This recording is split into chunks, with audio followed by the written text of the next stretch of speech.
Look who's coming to town.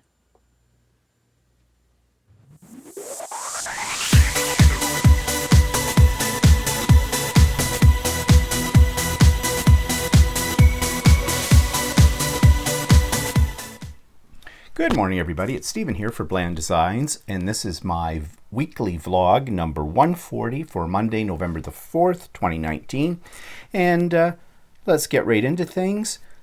Things I've been working on. I think I may have shown you these before, I'm not sure, but I am making Christmas placemats, and I have a couple of them done now, but I need to make a few more and I need to quilt them. I did do embroidery in the center.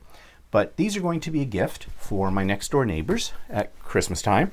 And hopefully I can get a placemat, or not a placemat, but a table runner together to match that, and some napkins too before Christmas comes, which will be upon us before we know it.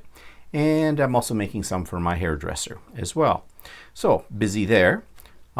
Made this cute little guy. You saw him in the teaser. This took a long time to make. This took 3 days to make. This is what they call in the hoop freestanding lace. This little snowman. He was a bugger to make, I will tell you that. Well, not so much that he was difficult, it's just there are so many pieces with this, and I had a lot of trouble with the hat at first. For some reason it wasn't stitching correctly. I had to basically babysit the machine while it did this row by row, and so this hat took probably about 4 hours to finally make. Will I make another one? Not really sure, but I have ordered, there's a hole in the bottom. You can put a little electric tea light there, but I've ordered some very small remote controlled LED lights that change colors, and I think that'll look really cool under this. So when I get those, and if those work out the way I'm hoping they'll work out, I might actually take the time, I might do it at the retreat when I go to the retreat in a week and a half's time, and make another one of these. Also, I think I may have figured out what my problem was with the stitching for the hat, so hopefully I won't have that problem again if I am correct about why I think the problem was there.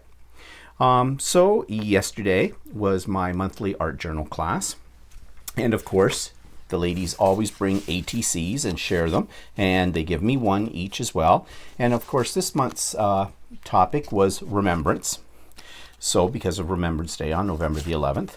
And so here's some of their creations. This one is by Caroline.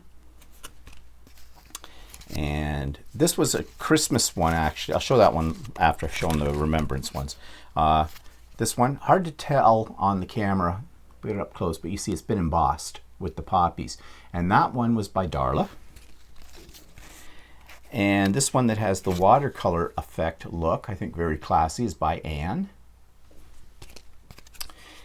And this one, using the famous In Flanders Fields poem, which was written by a Canadian, by the way, is by Pat. And another very classy, simple, but nice stamp.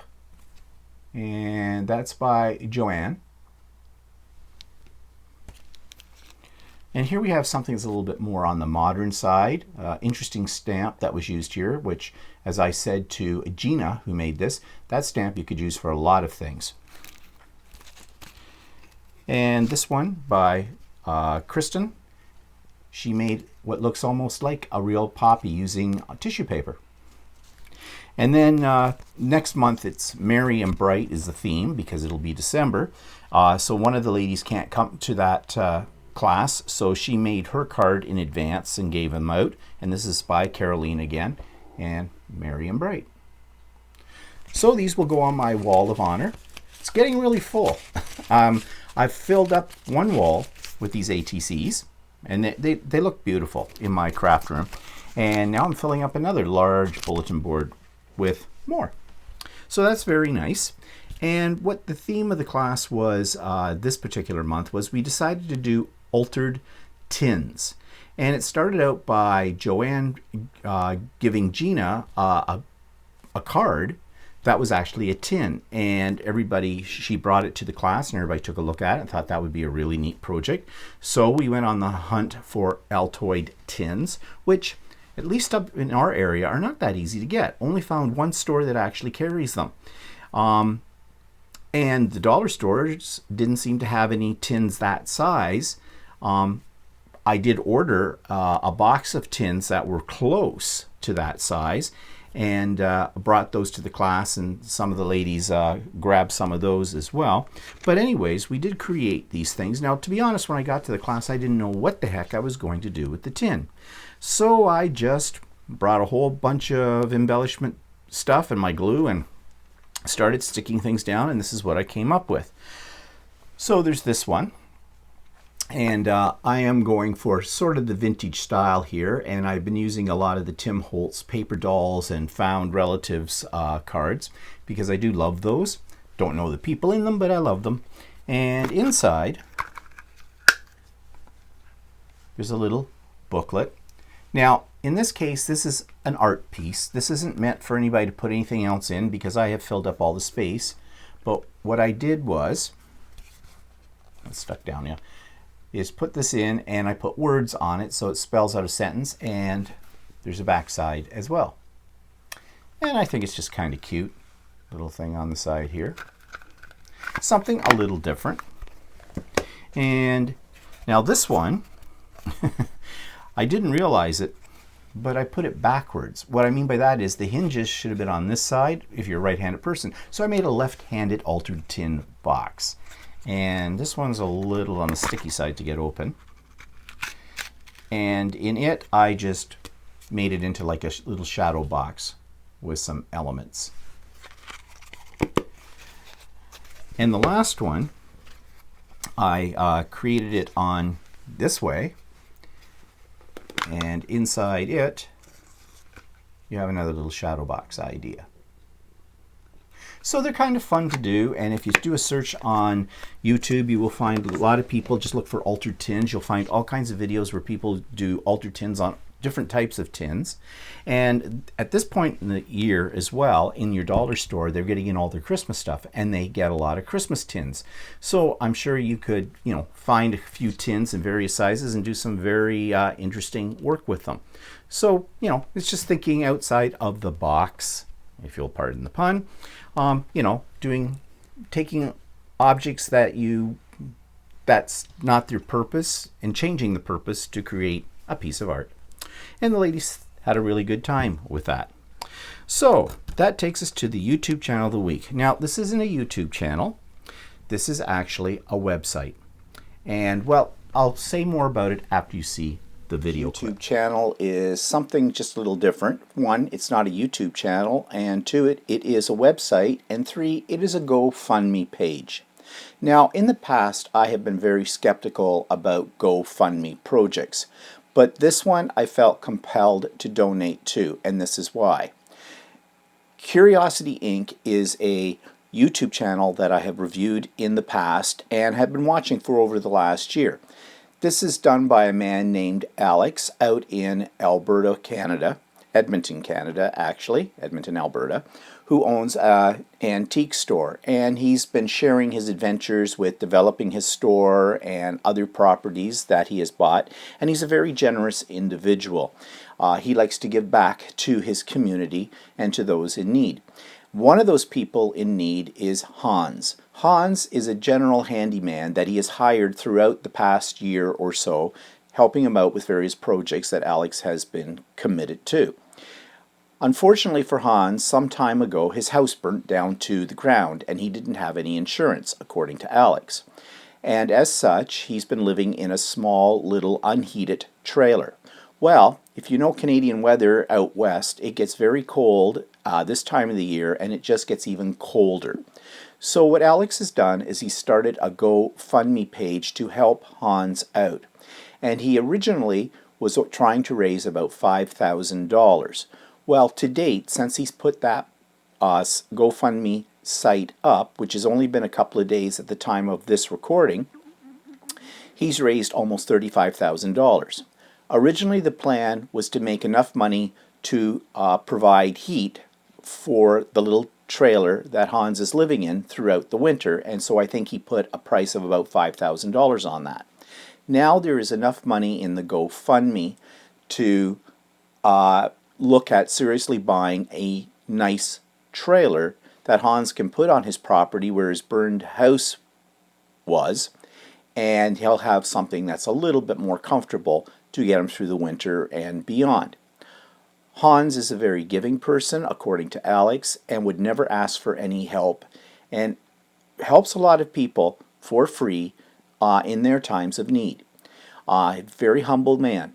So I really felt compelled after seeing Alex's video about the GoFundMe to donate to it, and I think a lot of other people did too as well, because there's a huge amount of money that's being raised, and that's good. So I thought in my segment this week I would make you aware of this, and if the GoFundMe link is still up, and I've put it in the show notes below, you too, if you feel compelled to help out somebody, you don't have to give a lot of money, $5 or $10, but it all adds up. And also, if you have not checked out Curiosity Inc., I think you should, and I'll put a link to Alex's video about Hans in the show notes below as well, so you can hear his story. So, a little something different this week, but I just felt very compelled to do this. So as I mentioned in the video clip, Alex, the owner of the YouTube channel called Curiosity Inc., and you've heard me talk about Alex before and his channel, he created this GoFundMe to help out his friend Hans. And it's all explained there, as you heard.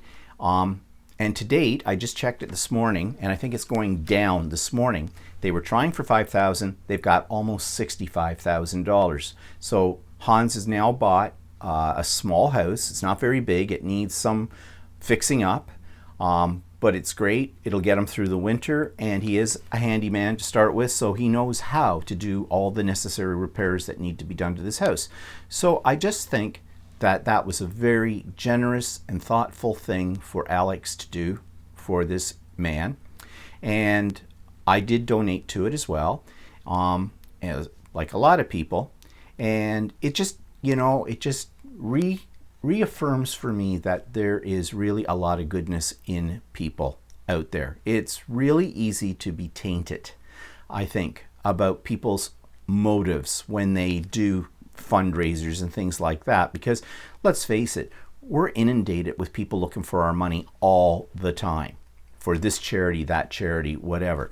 So, this had a more of a personal touch, and I thought that was great. So, just kudos to Alex for doing this, and it's great that a very deserving person, got something. I think that's great. Okay, so I've got the link to that website below. My blog is there. Stephen and Walter Live is there. I have a new episode of The Idiot Quilter that's on there where I'm talking about various Christmas projects that I have not shown you yet. And also, I've got two links for Hans on there.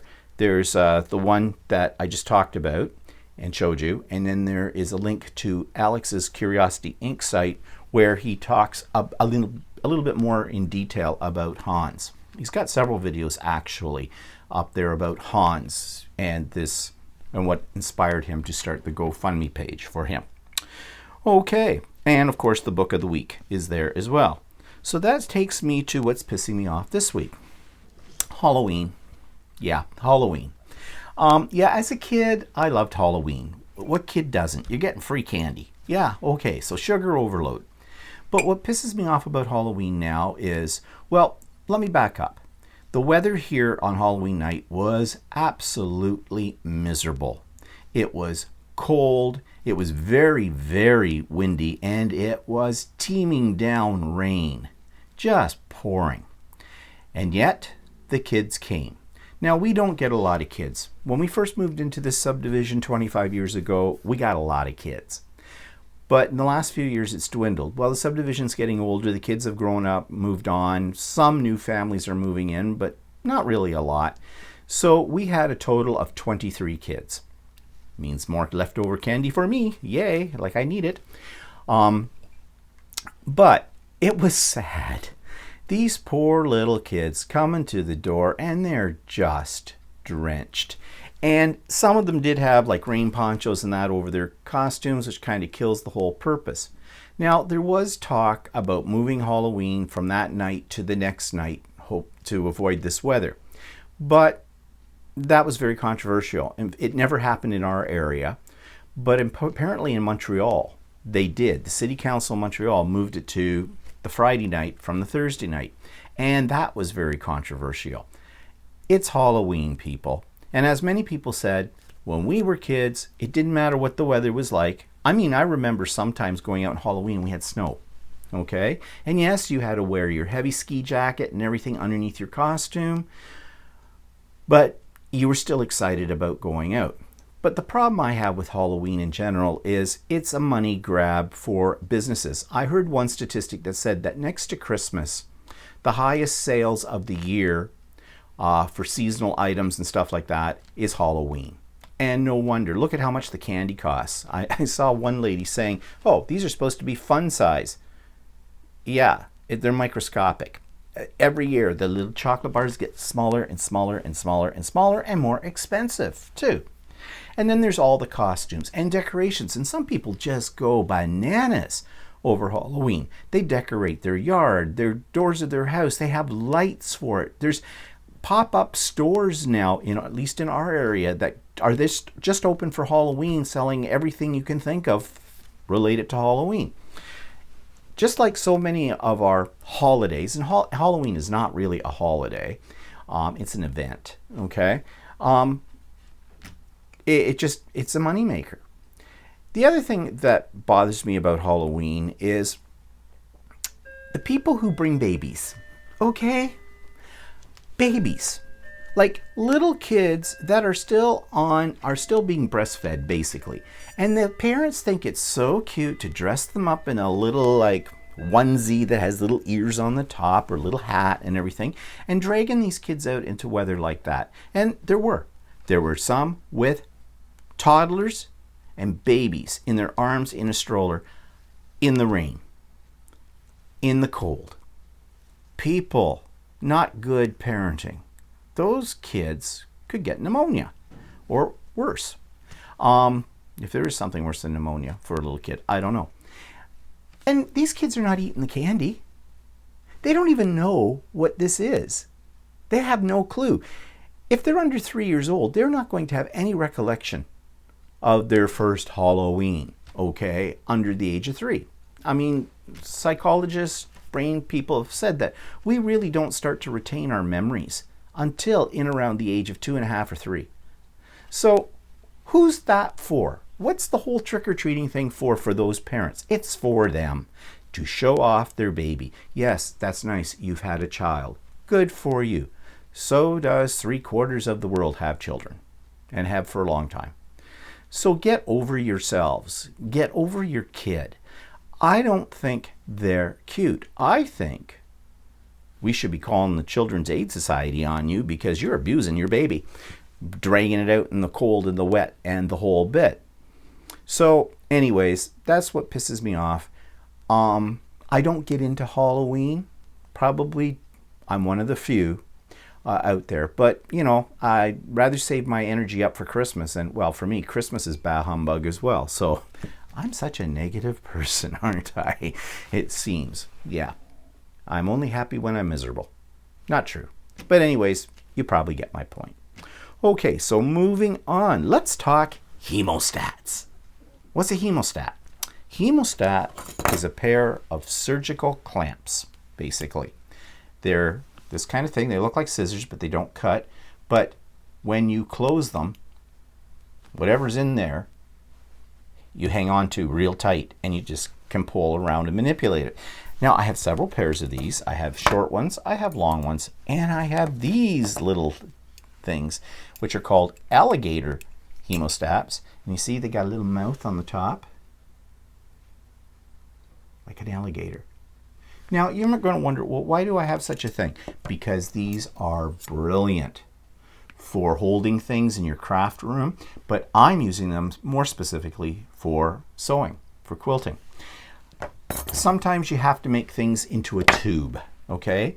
And you have to turn them right side out. You've got them inside out, you have to turn them right side out. And sometimes they're kind of small and you can't get your hand down there. So you're trying to manipulate this thing to pull it back out so you've got the right way out. Hemostats work really well with that. You take these, you push up the one end, you clamp these onto the tube and one end inside, and you just pull and it comes right through. But what I really got these hemostats, the alligators, for was for the snowman. Because I don't know if you can see, but you see those little knobby things right in here? Those are called buttonels or buttonettes or something like that, and loops. And that's how this thing's held together. You have to pull these little knobby things through these little loops. And you can't do it with your hands because it's too tight, too small. You can't get it through. I made something, not a snowman, but something else that had this system for holding it together some time ago. And I fought with it for days trying to poke those suckers through with a stiletto, with the end of scissors, with whatever. And then someone at the sewing store I go to told me to get these. And so I did. Wonderful. They weren't expensive. I bought them off of Amazon. And they just saved me so much heartache when coming to put together something like that snowman, because they just latch right on, pull it right through, makes it a cinch. So, but as I said, hemostats, you can use them not just for sewing. There's so many things. They're a wonderful invention. So if you've got something you've got to hang on to, it's like having a third hand. Then hemostats, I would look into them. Now, where do you get hemostats? Well, Amazon, for one thing. Probably the easiest to go onto Amazon. But if you can go to a medical supply store, you can probably find them because they are a medical tool, and they come in all shapes and sizes. Or you can go to like a flea market, because oftentimes they will sell surgical equipment at a reduced price. But believe me, any crafter, any sewer should not be without at least one pair of hemostats. So that's my product review for this week. Okay, let's go to, and I'll put a link in the show notes as well for hemostats as well. So, book review from my stash. It's called The Book. If you're into journal making, if you're into bookmaking, this book is a must-have. This shows you all kinds of different types of books you can make. So this is really an inspiration guide, more so than a how-to guide. But it shows you very simple ones to very complex ones. It shows you the equipment you need, and it just gives you a whole lot of ideas for really making interesting albums and journals and books that look very professional and would work very well as gifts. And with the Christmas season about to come upon us, you might be thinking about what to get that person that has everything. Wouldn't it be nice to give them a handmade journal, a one-of-a-kind item? So this is a great book. When I bought it, it cost me $12.95, and it is available, but not from it is not available on, let me just see here, where did I put it in? Not on Amazon, but it is on eBay. So on eBay, it costs $2.60 US. But here's your catch. The shipping is $17.65 US. So it puts the total cost of the book to what, about $21, which is almost double what I paid for it. And that's in US funds, okay? So it is an expensive book. But if you're serious about making journals and albums and things like that, and you need inspiration and ideas, then this book I think is worth the price. So the link for that is below. Okay, so that takes us to our continuation of my series on the latest iCraft kit, the Garden View album. This is part 2, and this is what I did in terms of putting on background papers. In this segment, I'm going to create background papers that I'm going to use for the pages of this album. Now, I'm doing this a little different than I've done for other iCraft kits. In other kits, what I've done is I've gone to my stash of scrapbooking paper and cut out the background papers from those. But because this one I'm thinking of actually making into a scrapbook as opposed to, say, art journal or just a journal, I thought I might make my own original background papers. And I'm going to use a product that I have not used in quite a long time called Brusho. And Brusho are basically pigment colors, or pigment that is, in a powder form that when water hits them, they dissolve and they do all kinds of fantastic things. And I have shown you this product before on other projects back quite a while ago. So that's my attempt today. Now I'm going to use, I've pulled out 4 sheets of mixed media paper, which is basically a paper or substrate that you can use with watercolor or acrylics or brushes or whatever. So I'm going to take one of these sheets and we'll just see, we'll do a little experiment and see what we get. Maybe put it this way. Now with brushes, you can either sprinkle them on dry, or you can, and then hit them with some water, mist them with some water to activate them, or you can spray your paper with a light mist of water first and then put on the brushes. I'm going to try both methods just to see how they both work out. And the first one is, I have my little spray bottle of water, and I'm just going to wet my paper. Now, see this? I've already got a little color on here because some of my brushes, they're a very fine powder, must have, just in the process of bringing them out and putting them on top of the paper, must have leaked out somewhere. So I'm just going to pick colors at random and throw them down. See, look at that. Isn't it? This is like magic when you first do this kind of thing. And brushes have more than one color in each bottle. So that's why you get this real mystery happening. It looks like fireworks, doesn't it? Now, if your paper becomes a little dry, like mine may have already, you just mist it a little bit more.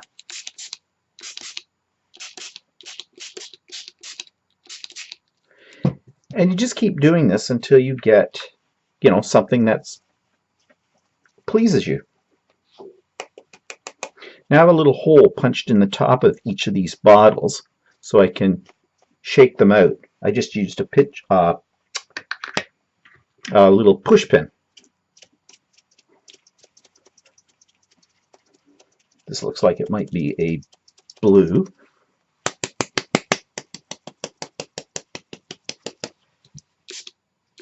Yeah, a lot of blue. Ooh, liking this.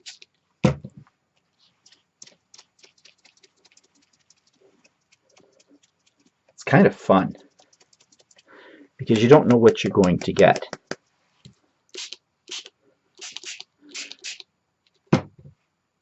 Okay, I'm going to stop right there on this one. Now what I could do is hit this with a heat dryer. Maybe I will, just a little bit.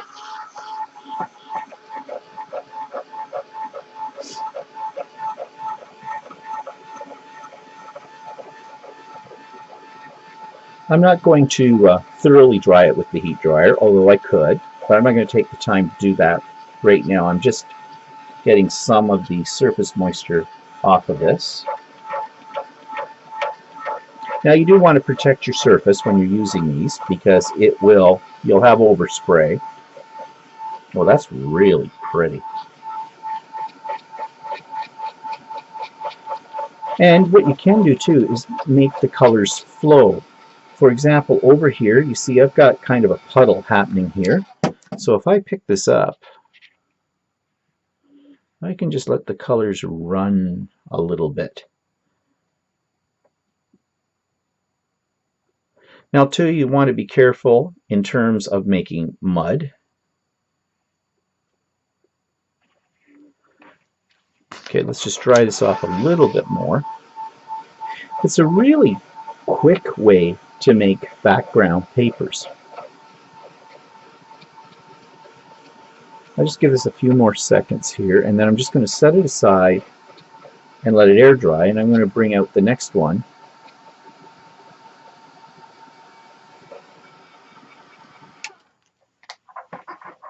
And we'll try it without putting water on it first. We'll just put on our colors.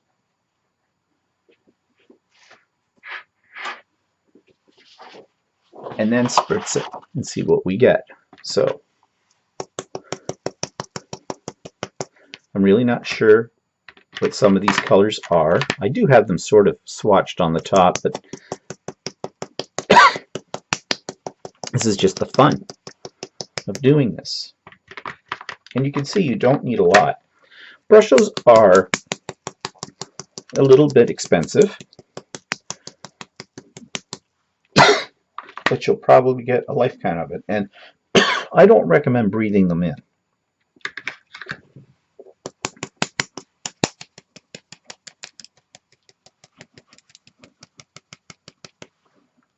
And maybe one more.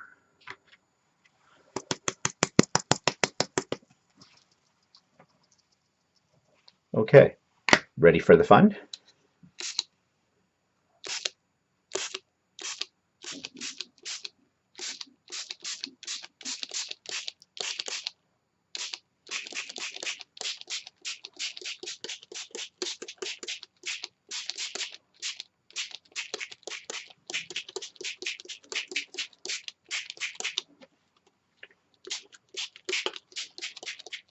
The more water you add, the more it flows together. But it does get messy. Okay, I'm going to take a paper towel and I'm just going to see what happens when I dab. I'm not rubbing, I'm just dabbing up puddles of the water on here.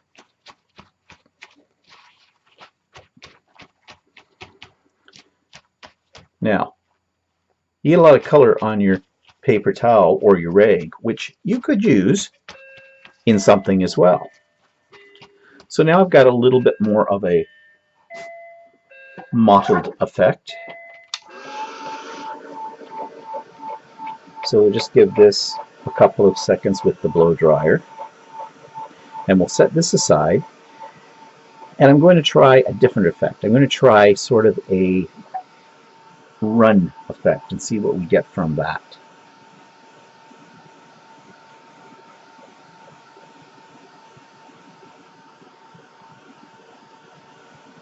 Okay, I think that's enough on that one. Let's set this aside to dry. Paper's fairly wet. Okay, now, as I told you, this stuff can get messy. So you see my work surface here does have a lot of residue, so I'm just going to mop up a bit. These will dye your hands, which will make it a little difficult in your own personal cleaning up. But if that bothers you, then I would suggest you wear gloves or some of that invisible hands, the barrier cream that you can get. It will make cleanup a little easier on your hands. But I'm living dangerously. Okay, that's good for now. Let's take another sheet. And this time I'm just going to wet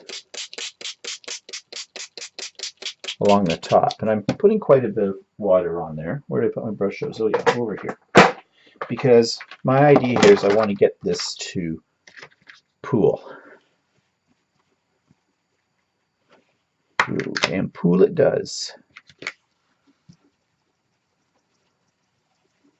Okay, see if we can get it to run down the page as well.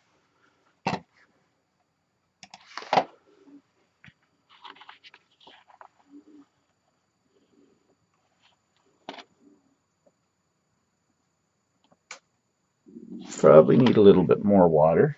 A little paper towel.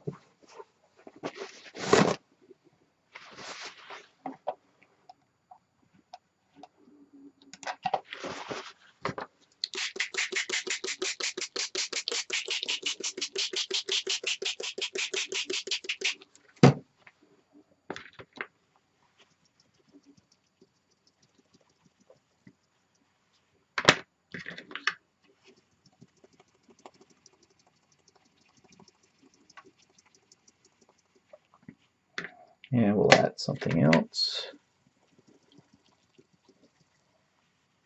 Okay, let's get it really juicy.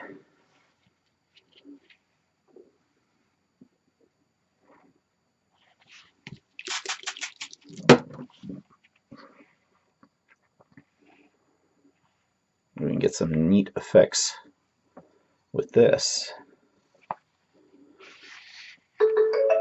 And let's add something more.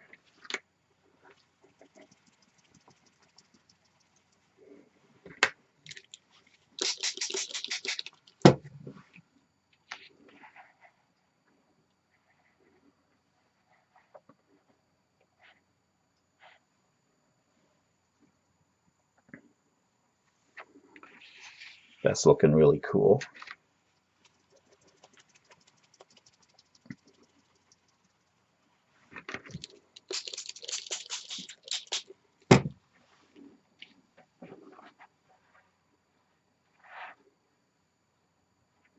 So yes, you can see it does make a bit of a mess. That's why you need to protect your work surface. Oh, but this is cool. Excuse me.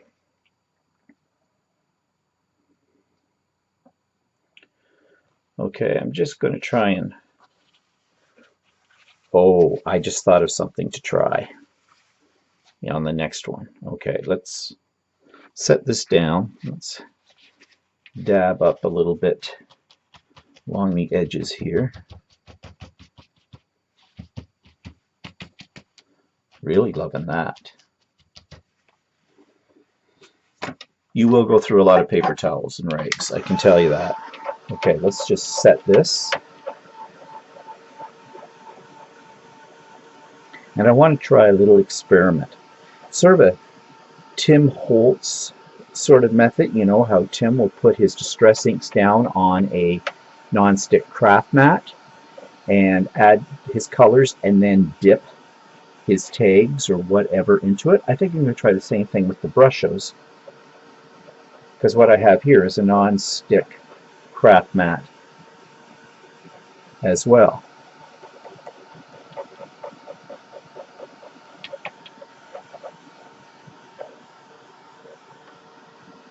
Okay, let's set this aside to dry.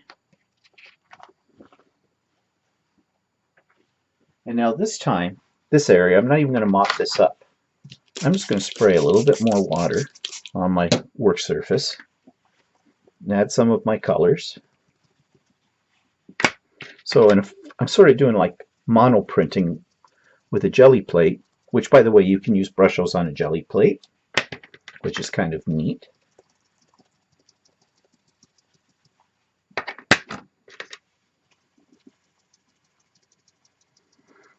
And you can see I'm just doing this randomly. I have no idea what colors are coming out or where they're going.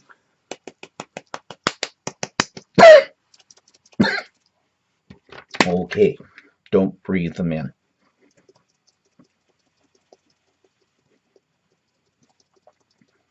Okay, let's hit it with some water.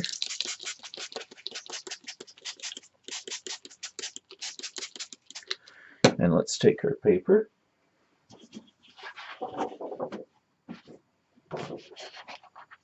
And schmuck it. Schmuck it is a technical artist term. Schmucking. And I'm just rubbing this in and see what we get. Whoa. Cool. Let's dip some more of it in.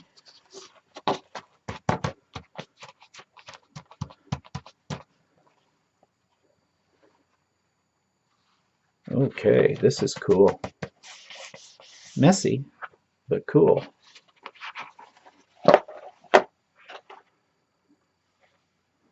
Okay, so I'm going to take this and dry it a little bit, and then I'm just going to add some more brushes on top. Sort of a layered effect, and see what happens.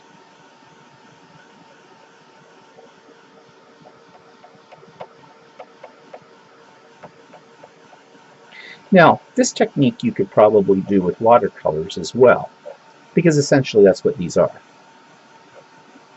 Although once they're dry, they are permanent. I don't think they will reactivate when they get wet again, which is kind of nice. So if you're going to use like a matte medium or something like that on top of it, you don't have to worry about it reactivating your color underneath. Okay, I just want to get this fairly dry.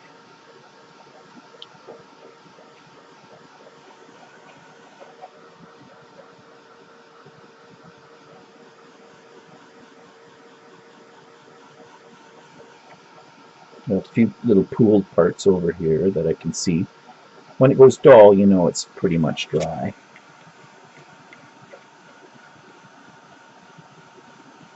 And your paper may curl a little bit, but it'll, as it finishes drying, this will probably lay flat. But if it doesn't completely, just put it under some books for half an hour or something, and it will lay flat again. Also, if you dry it from the back side, it should uncurl itself. I'm not going to worry about that at the moment.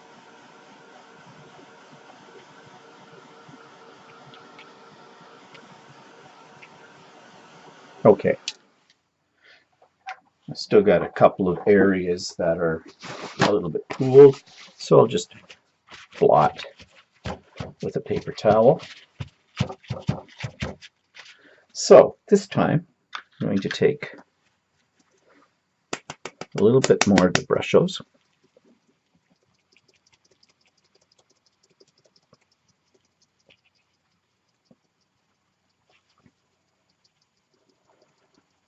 Not very much comes out of the bottles, but you don't need a lot.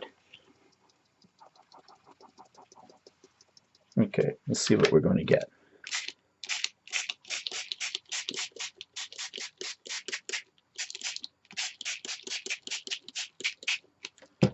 Want a little bit more yellow, I think.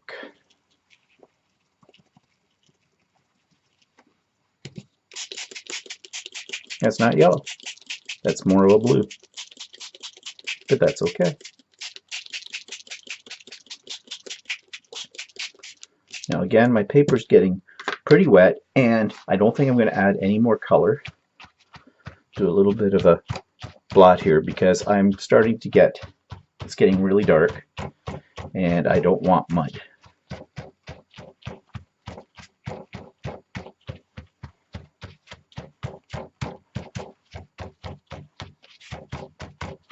Okay, just hit it with the heat gun again for a moment or two.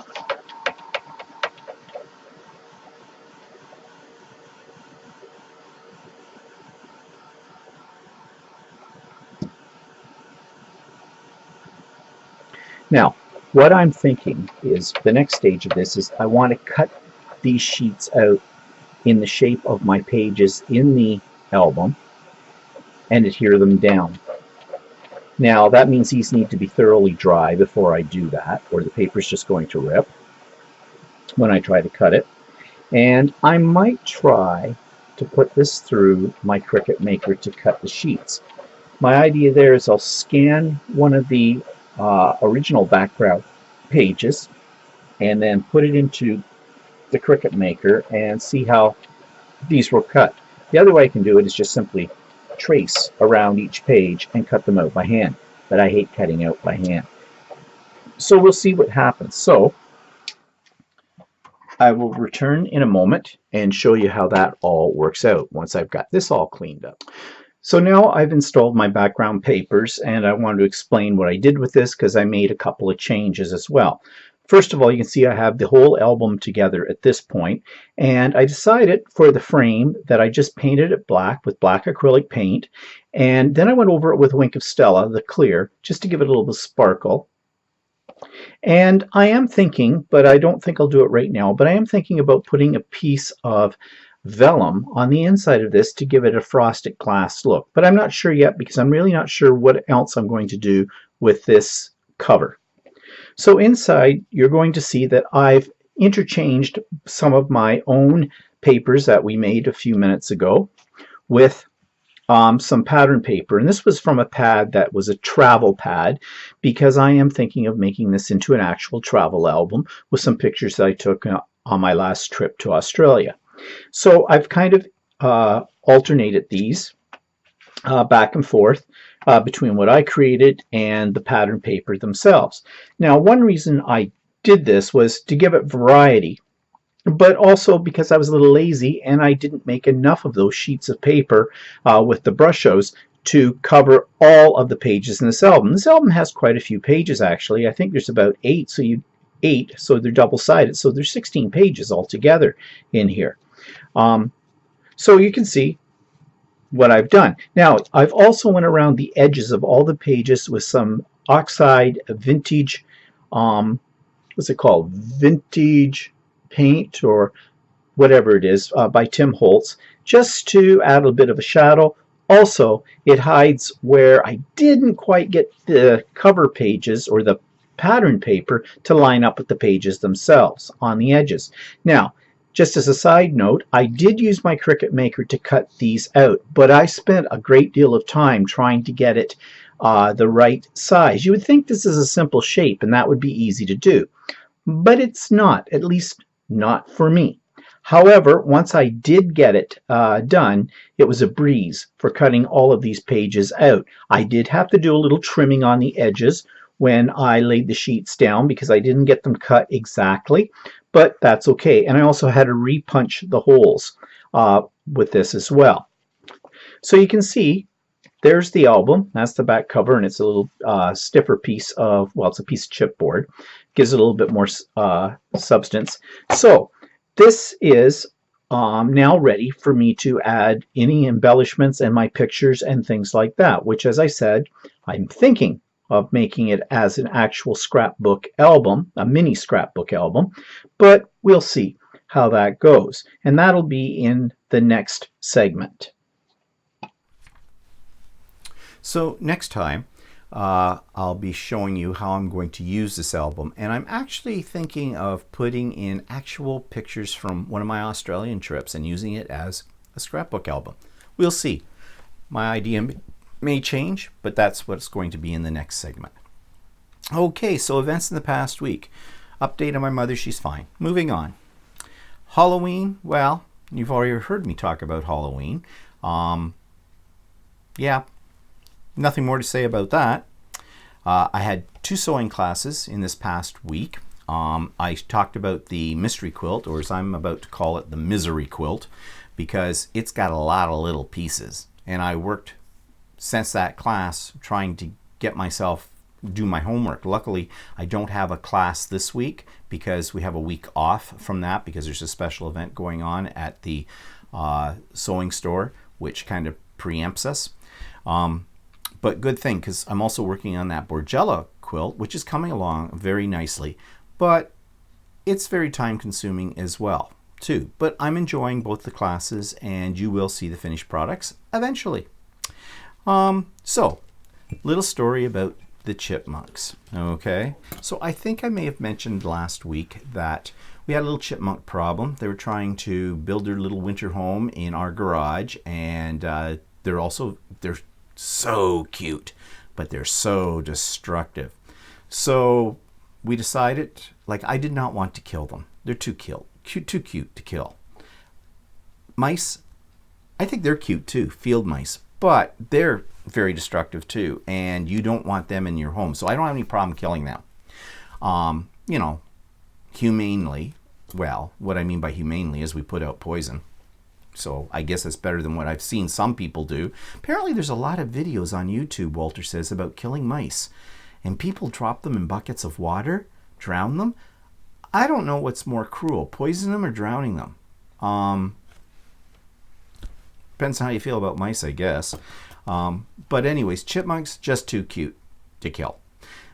So we bought a special little trap, a live trapping. It's meant for small little critters like chipmunks, so it's got smaller holes so they can't get out. And Walter baited it with some sunflowers and peanut butter. Kind of led them up a little garden path, you know, like leaving breadcrumbs in a forest. And sure enough, we caught the little bugger in the cage, And he wasn't happy about it. He was running around, but he was really cute. And Walter took him for a little ride. Took him about 5-6 miles away and let him go in a field. Well, then his girlfriend, well, I think it was his girlfriend, or either that or it's the boyfriend and she was a girl, or maybe they're a same-sex couple. I don't know. Anyways, his companion, let's put it that way, showed up. We caught it as well. And off we took it to the same field, and hopefully they had a happy reunion in their new location. We haven't had any problems since. But I did take a video of the second one we caught in the cage because he's just so cute. So I thought I'd share it with you. Oh, you're a cute little guy. Yes, you are. You're very cute. You're going for a little ride. Yes, you are. You're very pretty. But you're very destructive. So we're going to set you free somewhere else where you won't be destroying our stuff. But you are a cute little guy.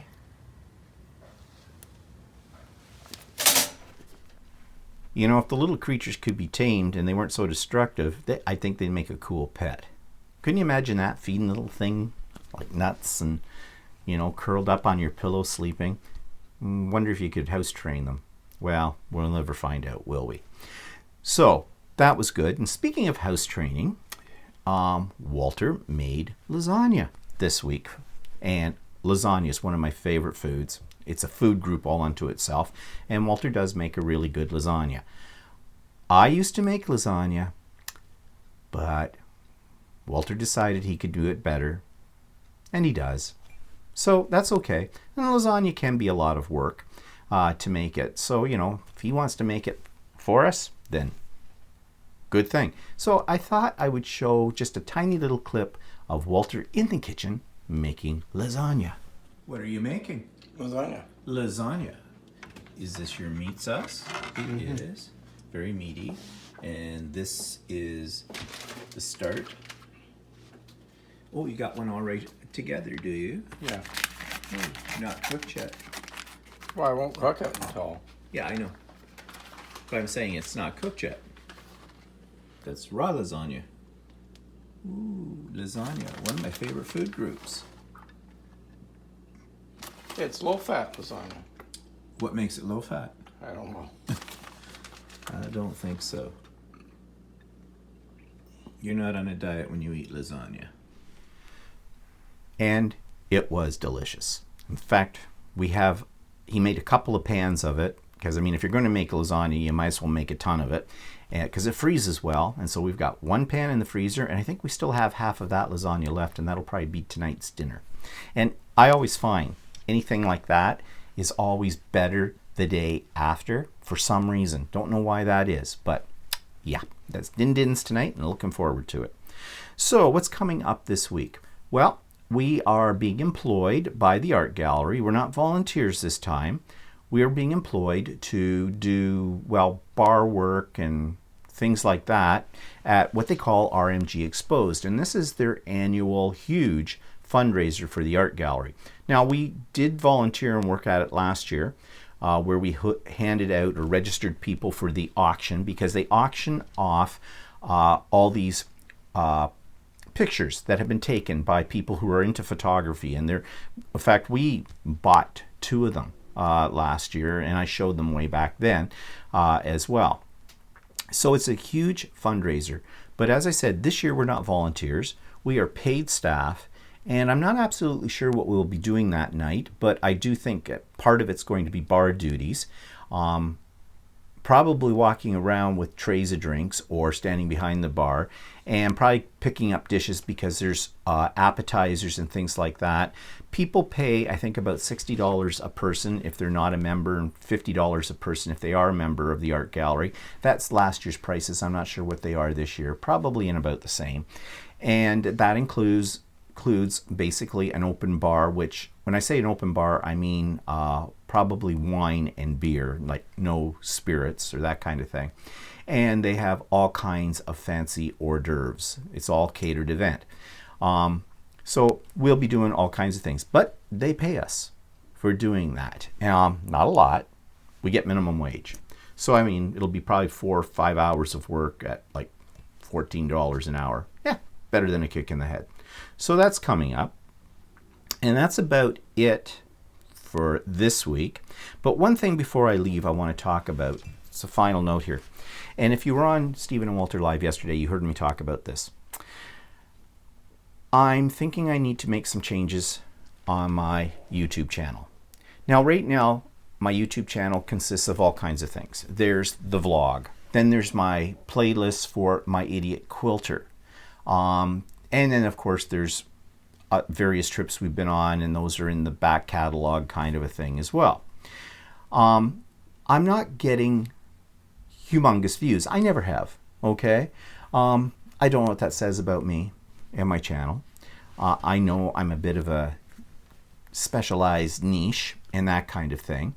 I am listed as a crafter's channel. So I asked people yesterday on the live, for suggestions for ways that I could increase viewership. Now, I don't care about making this like a business and making money as if I could, okay? That's not why I do my YouTube channel. It started as a hobby. It is still a hobby. And I refuse to be a slave to my channel, okay? Many people put up YouTube channels and that is their sole income, or they majorly supplement their income, that kind of thing. A lot of them do major editing, and I don't. And I talked about that yesterday too, so I'm not going to talk about it today. But it would be nice for my ego, I guess, or whatever, if I got a few more subscribers, a few more viewers. So one of the things that was suggested, and Walter's been saying this as well, he thinks I should separate my quilting from this channel and start a separate channel for quilting. I'm not sure how yet to go about it. I've been exploring the possibility of how I set that up. I know how to set up a second channel. That's not the problem. Problem is I have about 55 videos of the Idiot Quilter in a playlist, and I would like to be able to migrate those from my main channel, from Bland Designs, to the Idiot Quilter as a separate site. But what I'm reading, it sounds like I'm going to lose, when I do that, all of the statistics as into subscribers and things like that. So I have to explore that a little further, and to see if I can get around that or not, or whether or not that's really true. So over the next little while, I'm going to look into this and see about separating it out. And then I'll let you know about that. But what I'd like to know from you, and you could put this in the comments below, or you can email me. My email address is always at the end of the vlog. And let me know what you'd like to see. What should I do more of? What should I do less of? Is there something new that I've never done before that you think you would like me to do? Now, of course, I'm talking about being reasonable, okay? Because doing even the way that I do this vlog and the live still takes a lot of time. And as I said, I am not married to this channel at all. I have other things to do. So this is a hobby. I enjoy doing it, but I don't want to be a slave to it, okay? Because then it stops being fun. But if you have suggestions, I'm all ears for that kind of thing. Constructive suggestions. One of the things that I always put in the show notes, but I haven't really addressed it in quite a while, is my person of interest section. It's been a long time since I've actually had some information from any of the subscribers or viewers that I can talk about on here. I know people are shy about doing it, but I've had a few, and I thought that would be kind of something that's a little different from other channels. In fact, next Sunday on Stephen and Walter Live, and maybe I shouldn't tell you this because it might scare you away, it's all about the viewers. Instead of us coming up with a topic to talk about, we're going to talk to the people that are in chat. And we're going to ask them some questions about themselves. Get to know them, basically. You know all about us, okay? And that's getting pretty much boring. So what about the people who are tuning in and are active in the chat? We don't have a lot of active chatters on Stephen and Walter Live. But I know there are lurkers out there. I've been trying to pull them out of the dark and bring them into the light, but that doesn't seem to be working. So the ones that are there, we're going to talk with them. We're going to interview them. We're not going to ask hard questions. We're not going to put anybody on the spot, so to speak. If there's something we ask that someone doesn't want to answer, that's perfectly their right, and they could say, I'd rather not talk about that, and we'll leave it. We're not going to ask anything that's embarrassing or, anything that's going to make you see you in some kind of negative light. No, that's not the purpose. The purpose here is to have a friendly chat amongst friends and getting to know each other a little better. So that's what we're planning for next Sunday's Stephen and Walter Live. And so I hope you can join us and possibly join in to the chat. Okay? And so that's something we're going to try and see how that works out. But as I said, if you have suggestions of things you would like to see, then I'll see if it's reasonable and we can do it. One thing that Walter said that we need to do more of, and I know that people like these, is to do art attacks, which basically is where Walter and I do some kind of crafting video. The only reason we don't do them as often or more often is really it takes some setup time with the camera, and I might have a way now of doing it in a way that I can switch back and forth on cameras. I might be able to. I don't know. But it's still a possibility that we could do one of those again. Well, it's not a possibility. We will do one at some point in time. I just don't know when. Because when you do something like that, there is a fair amount of setup time and a fair amount of planning for it as well. You have to have the equipment. You have to figure out what you're going to do. And Walter is not someone who enjoys necessarily doing crafts per se. So, I have to get him in the mood for it as well. So, but they're always usually fun. So we'll see. Anyways, yeah, enough about that. And enough for this vlog. So, thank you for tuning in this week. Tell your friends. If you're not a subscriber, click the button for subscribe. Hit the notification bell to get notifications when I put up a new video. Oh, I hate that. Don't you? I hate hearing that at the end of everybody's bloody video. And actually, that's the first time you've ever heard it from me. Okay? And it probably will be the last time. So anyways, you have a good week. And we'll see you for maybe Stephen and Walter Live at 4 p.m. Eastern Standard Time this Sunday. And hopefully we'll see you again on the vlog next week. Bye-bye for now.